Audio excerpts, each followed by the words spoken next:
as we get ready for our 6th best of 3 of the day, Kev. That is correct. It is, of course, EG's Suppy, spotting on the left top side of Belgian Vestige. Yeah, even if he's not here, you can still clap if you want. You can do slow clap too. Like. Of course, over here in the right bottom side of the map, a man who is still here, sitting behind us. Axioms, Crank. Crank it up. That's a song, you know it? I did not know that. I figured you wouldn't know it. I was actually surprised you brought it up, because that's not your type of music at all. I just thought Crank It Up was appropriate. David Guetta and Aiken, man. Crank It Up. Actually has a very catchy beat to it. You might hate it. Is it a Tomorrowland song? No, not really. Not quite. It's a mix between a pop style and a little bit of electronic dance music, but it's mostly just pop music. It's not a water bottle song. No, it's no water bottle.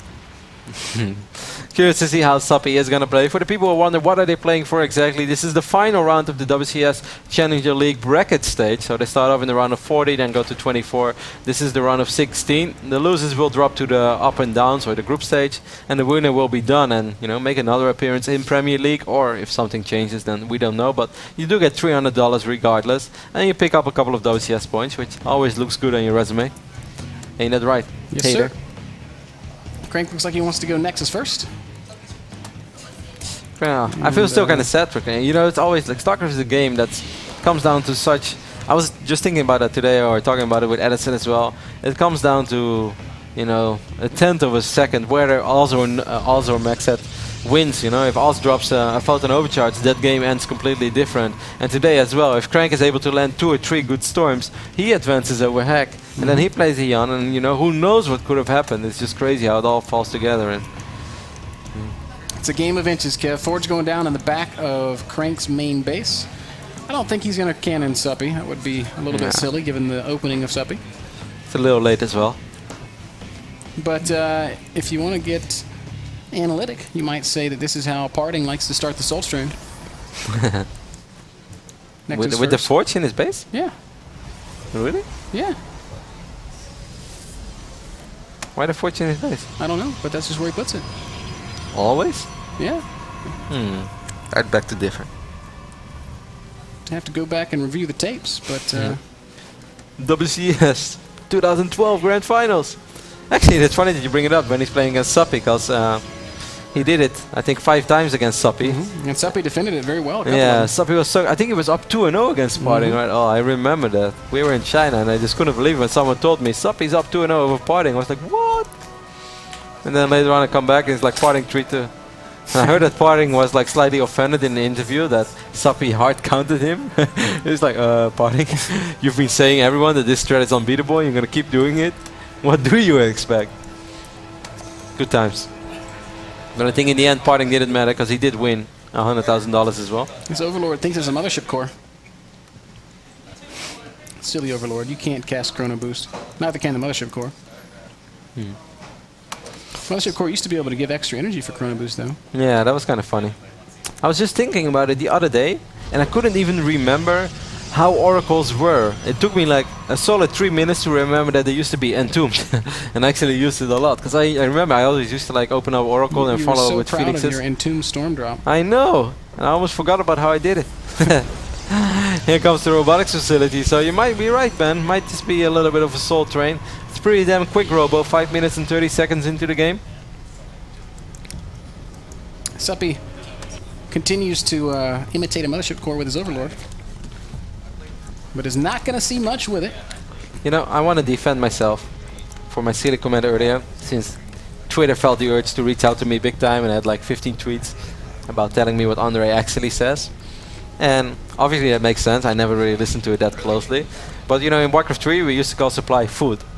And if you have way more food and then you just keep throwing it, I figured that War of Nutrition made sense, because food is kind of like supply, and if you have an overwhelming amount and you starve out the other player, it makes perfect sense. And he doesn't have money to get food anymore.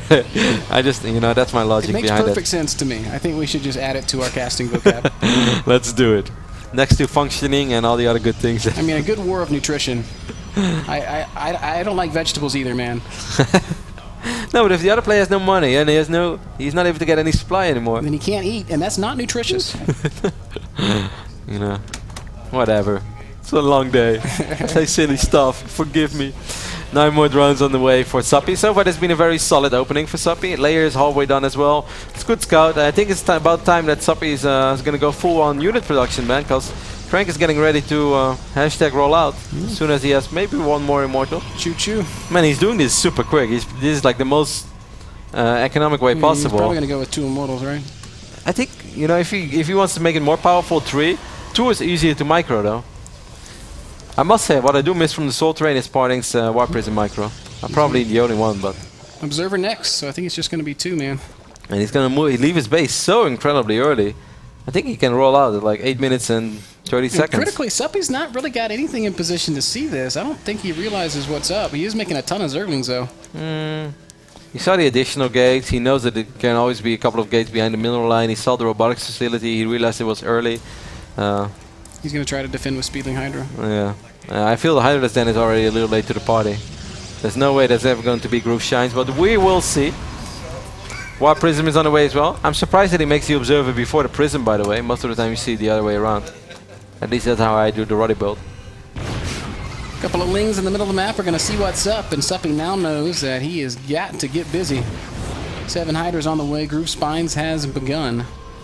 You know, every second that Suppy bites for himself, the fact that Crank is putting up his first pylon over here, okay, he's kind of ignoring it, that does make sense. A couple of Spine Crawlers are going down as well. Suppy still with a very, very healthy work account, but is it too healthy, Ben?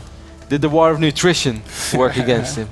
We're going to find out here in just a sec. 12 Hydras. Oh, that's a beautiful surround. That is unfortunate for Crank. Force fields are pretty good, but that's a lot of energy that he would like to have had.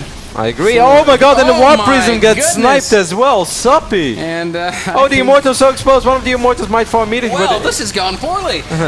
The push will continue. There's a lot of force fields still, and Zealots are scary, but if you can't reinforce, I don't know how in the hell this is ever going to work. He does have a pile, and a couple of force fields do land, but he just doesn't have enough DPS in this little army, and if he falls back, there's going to be so many more Hydras and Lings. He is forced to fall back, at least for now. Wow, Suppy made it look easy.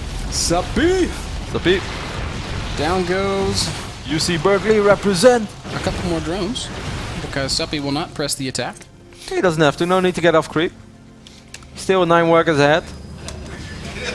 Crank's going to just keep on warping in when that first attack fails. Attack again. 7 more Hydras on the way. Roach Speed is on the way as well. I love how Suppy also is dropping creep on the potential 3rd and 4th base of Crank. Just like whenever you do a push like this and you're like, you know what, I'm going to fall back, send out a probe. Actually went for the full wall off. This is you know what I think Crank's going to do? I think he's just going to do it again. It's probably his best chance at a win. He's going to make a 3rd Immortal, and then we'll probably see a new Warp Prism. He's going to pretend like this was it when he wants to expand, and it was not it. Just lost another pile in the middle of the map. It was a beautiful hold by Suppy though. I love it that he was able to find that minor window where Crank's units were not, you know, ready to be reinforced with yet other units. The pylon wasn't completely up, or at least there wasn't a full warping cycle, and there was just a perfect surround. Forced out so many force fields, didn't even lose all of the Zerglings, and then at the same time was able to snipe the Warp Prism, and just perfect. I loved it, Ben. Speedlings are going to spot the army of Crank, and that should give Suppy some pretty good intel. He's actually dropping a Spire now. And I don't mind the Muta Switch at this stage of the game, but I'd like to see him make one more little round of Hydras. This is a phase of the game where I do agree with you. I think that the Muta Switch would be excellent. There is no blink, there are no good upgrades on the Stalkers. So, you know, the moment you get up to 50 Mutas, it's almost a guaranteed win in any base trade scenario, because you get Speedlings on the map as well. A very different scenario than what we saw earlier today on Belshire Vestige. The creep recedes in the 3rd base of Crank, and we see that he is not dropping a Nexus. It's going to be that Warp Prism and the continuation of the Immortal All-In that we talked about. Suppy knows it's coming, though. 11 more Hydras on the way. 13 now. I mean, Crank has showed us that he's able to make crazy pushes work early today from almost impossible positions, but the biggest problem is he doesn't have blink at the moment, and you know, force fields are always awesome, but it's going to be very hard to force field properly with this army when dealing with Hydras. It's almost impossible to make very good force fields. Yeah. And we're seeing this right now. 2 Hydras being cut off, the rest of the Hydras still able to fight. Yeah. That is... it's not getting any better for Crank here, as the Stalkers are just disintegrating under this Hydralisk fire. He's going to start to push up this ramp, continuing to try and make something happen, but we can see that Crank is heavily outnumbered. Beautiful hold by Suppy. Yeah. That was also a beautiful way of positioning his Hydras. He was obviously in a good position already, but he wants more. This is everything, right? And this was